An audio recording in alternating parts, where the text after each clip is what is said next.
मुअज़्ज़िज़ वालिदैन, असातिज़ा किराम और प्यारे बच्चों, अस्सलाम वालेकुम। सबक शुरू करने से पहले चंद हदायत बराए असातिज़ा किराम और वालिदैन के लिए। सबक पढ़ाने से पहले इस बात का तयन कर लें कि आया जो सबक आप बच्चे को पढ़ाने जा रहे हैं वो हासिलात ताल्लुम के ऐन मुताबिक है या नहीं। इस सबक की तकमील के बाद तलबा इस काबिल हो जाएंगे कि वो दो या ज़ायद अरकान वाले अल्फाज को दुरुस्त अरकान में तोड़ सकें। मसलन ते अलिफ लाम अलिफ में ते अलिफ ता और लाम अलिफ ला आता है। हरूफ को मिलाकर अरकान और अरकान को मिलाकर अल्फाज पढ़ सकें। दो हरफी, सा हरफी और चहार हरफी अरकान वाले अल्फाज लिख सकें। अल्फाज के जोड़ तोड़ लिख सकें हरूफ की मुख्तलिफ अशकाल की सूरत में।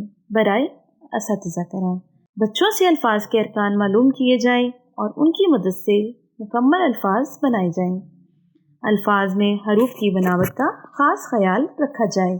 जी प्यारे बच्चों, आज हम पढ़ेंगे अपनी उर्दू की किताब का सबक नंबर 4 और 1 41 और इसमें हम पढ़ेंगे छोटिये का चहार हरफी अल्फाज में इस्तेमाल। इसमें हम देखेंगे कि छोटिये को चहार हरफी अल्फाज में कैसे इस्तेमाल किया जाता है। चलें पढ़ें। बिल्कुल, माशाल्लाह। अब हम अपने सबक को शुरू करते हैं।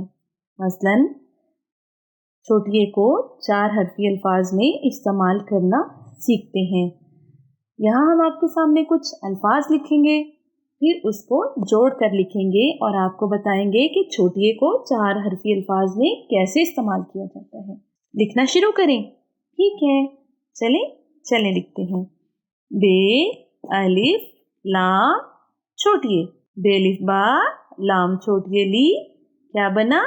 बाली। अब हम अगला लफ्ज लिखेंगे ते अलिफ लाम छोटिये ली। अब हम इसको जोड़ कर लिखेंगे ते अलिफ ता लाम छोटिये ली, क्या बना? ताली। जीन अलिफ लाम छोटिये ली, जाली, ये क्या बना? जाली। पे वाओ पे छोटिये पी, तो टी। टे वाओ लाम छोटिये ली, तो ली, क्या बना? तो ली।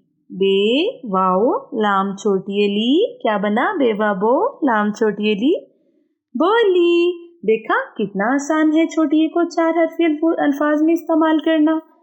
जी प्यारे बच्चों, अब आप मुझे ये बताएं कि जिसके दरमियान में आपको कोई ऐसा लफ्ज़ आता है जिसके दरमियान में छोटिये आता हो। बिल्कुल, हमने पिछले सबक में पढ़ा था छोटिये को दरमियान में इस्तेमाल करना।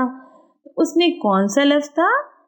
तीन। तीन के दरमियान में क्या आता था? तीन के दरमियान में छोटिये आती थी। माशाल्लाह प्यारे बच्चों, आप तो बहुत अच्छे से अपना सबक पढ़ रहे हो। Very good. अच्छा प्यारे बच्चों, आज आप मुझे इस सबक के साथ इजाज़त दें। कल मिलेंगे अपने नए सबक के साथ। उस वक्त तक के लिए अल्लाह हाफिज़।